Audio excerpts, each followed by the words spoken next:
Papunta pa lang kasi ako kaya kailangan ko magtira ng lakas para may pang-uwi ako. Sa haba ng tunnel, iba ang pakiramdam kapag dumadaan ka dito. Mas malamig at magaan pumadyak.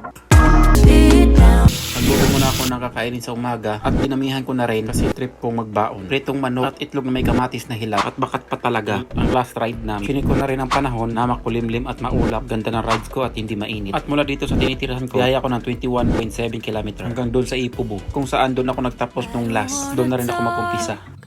But the weather, when we're together, just hold me.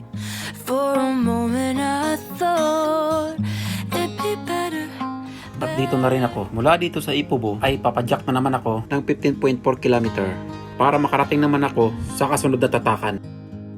Malalayo pa ang aking pupuntahan. At may daanan akong sobrang taas ng ahon. Papunta pa lang kasi ako kaya kailangan ko magtira ng lakas para may pang-uwi ako. Napakalayo pa. Grabe, ang haba. Kung gaano kataas yung inahon mo, ganoon ka taas yung pababa. Paano masabi? Ito na rin yung tuktok. Diretso lang ako sa pagpadyak. Nothing to miss, nothing to put into a picture frame.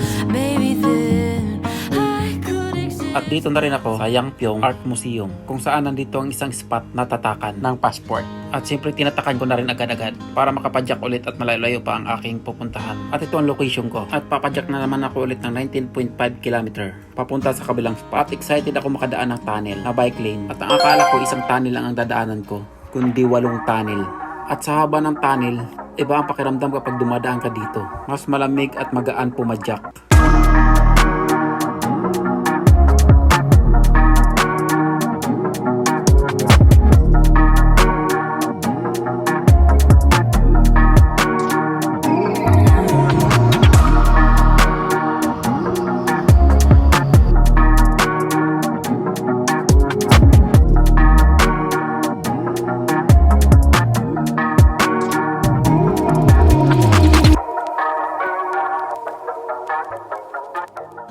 Pahinga muna ako sa pagpadyak. Bibili na rin akong tubig at mainom na malasa. At ilang sandali lang ay papadyak na naman ako.